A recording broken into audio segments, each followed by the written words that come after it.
This is the plaintiff, Pierrot Desir. He says he brought his snowblower to the defendant for repair, and when he got it back, it worked only twice before breaking down again. When he called the defendant to complain, the guy told him he'd fix it, but it was going to cost him even more money. Huh? This is so not fair, it's not even funny. So he's suing for $150, the amount he initially paid.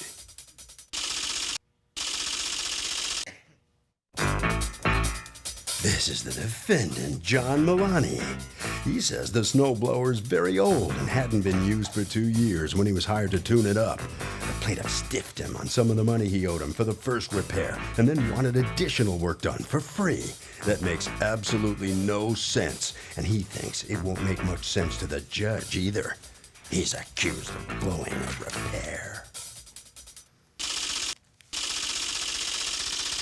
The defendant has filed a countersuit for $310 for money still owed and late fees. Thank you, Douglas. Okay, Pierrot and Marguerite Desir, you're representing both of you here today? Yes, Your Honor. You are suing John Milani from Just Perfect Landscaping and Just Perfect Engine Repair for $150 that you paid to him to repair your snowblower. You are counterclaiming against him $310 for your costs in trying to collect money you say he still owes you, plus the money that he still owes you. Okay, tell me what's going on.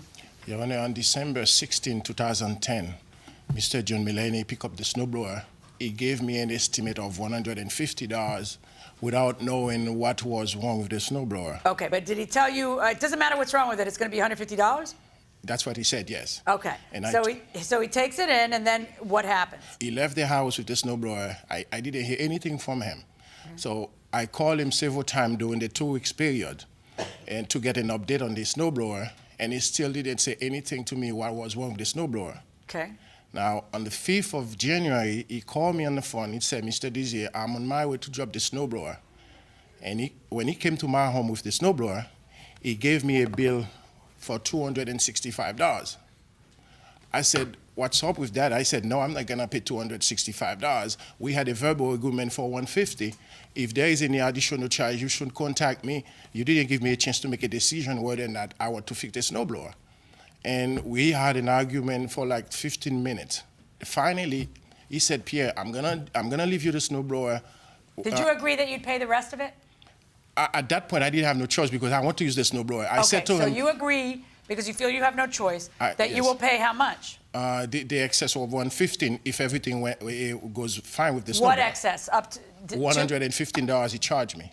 All right, and then but it doesn't go well because apparently the snowblower breaks when you use it. Yes, I used it a couple of times, and the snowblower broke down.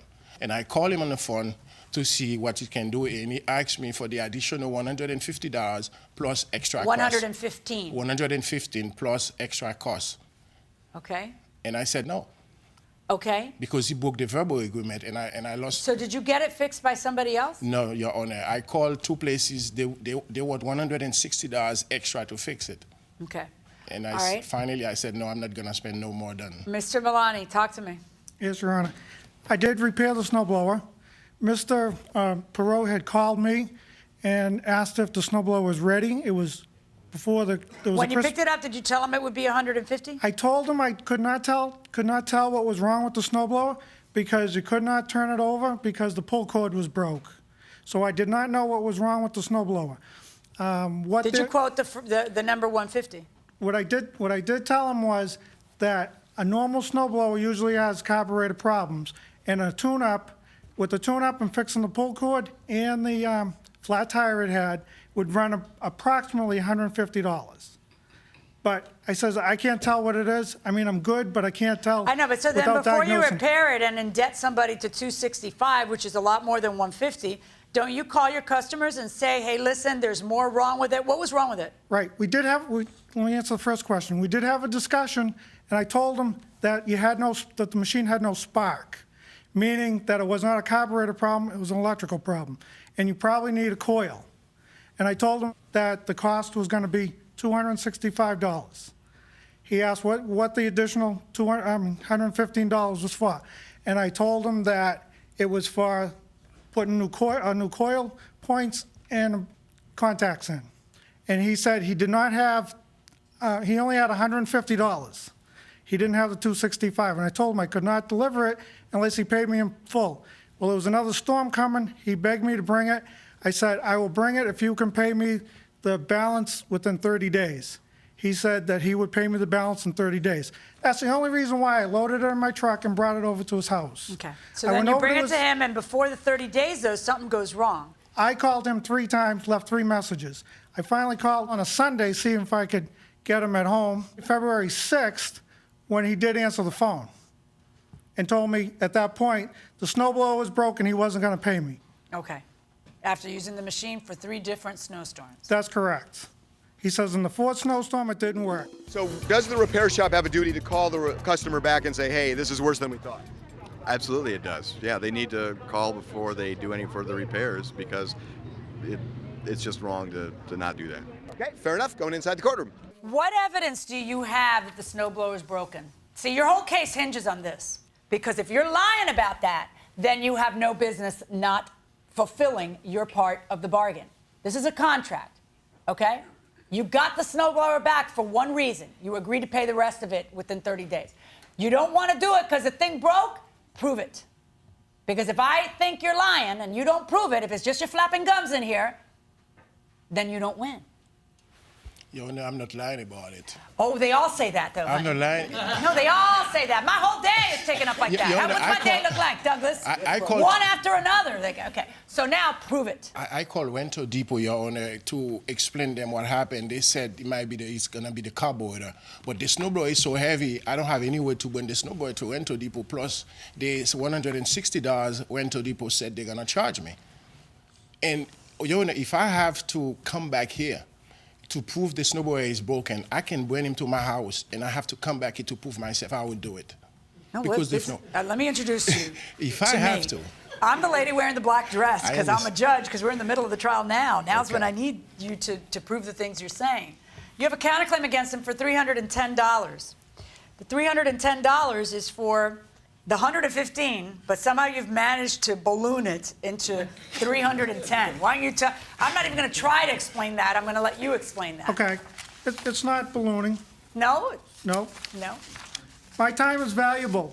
So's mine. When I'm not here, when I'm not at work, nobody's paying the bills. I mean, I have to be there to pay the bills. So I'm here wasting my time chasing somebody for money that they owe me for work that I did. Okay. And Wait, hold on. goodness So of on my that heart, theory, whoever has to go to court ever should be compensated whatever they would have been paid if they had gone to work. But it wasn't for here. It was for any So if you're a court. brain surgeon and you would be making, a great deal of money today, your small claims case should include your brain surgeon salary. If that's where it comes out, sure. Let me finish. So I have overdue interest of $5. All right? Overdue penalty, late penalty of $35. Where do you come up with these figures? Is that on your invoice? Yes, it is. May I see the invoice? Actually, the real question is not whether you start slapping invoices at him after the fact that say that. The real question is, was there paperwork beforehand where he agrees to pay late payments or anything else? No, there wasn't. Okay.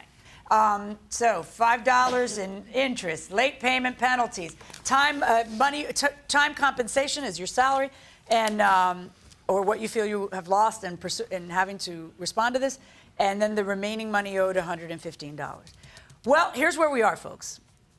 The way I see it, you who are the plaintiff and have the burden of proving your case when you come to court had one thing to prove here today, and that one thing is this thing broke. It is an easy thing to prove. If you're going to go to court and make this big stink, have your ducks in a row, okay? Over $150, have your ducks in a row, all right? Have your ducks in a row. Have somebody come and give you an estimate for fixing it and say, thank you very much for the estimate. And then you have the person's estimate for fixing it, which shows that it was broken. That's all you got to do. Plaintiffs have been doing it since time immemorial, but you didn't do it here today. Now I've got your counterclaim against him for $310. Really? No. Okay, but because he cannot prove that there was a problem with the repair, I'm going to order him to pay you $115, which is the remaining amount that is owed. That is my verdict. Thank you. Well, as a result of not having the right evidence, the plaintiff comes out on the losing end of this verdict. What's going through your mind here? I'm not too satisfied about the conclusion from the judge. Well, if you had brought in better evidence that the blower was broken, maybe you could have changed the outcome. No, I'm so proud. This is, I get to the conclusion of this case. Okay. I'm happy about it. You did that? Yes. All right, right around the corner, right this way. All right, are you happy about the conclusion of this case, too? Yes. Yeah. What happens is now it makes it harder for other people because I try to be a good guy leaving a machine without full payment.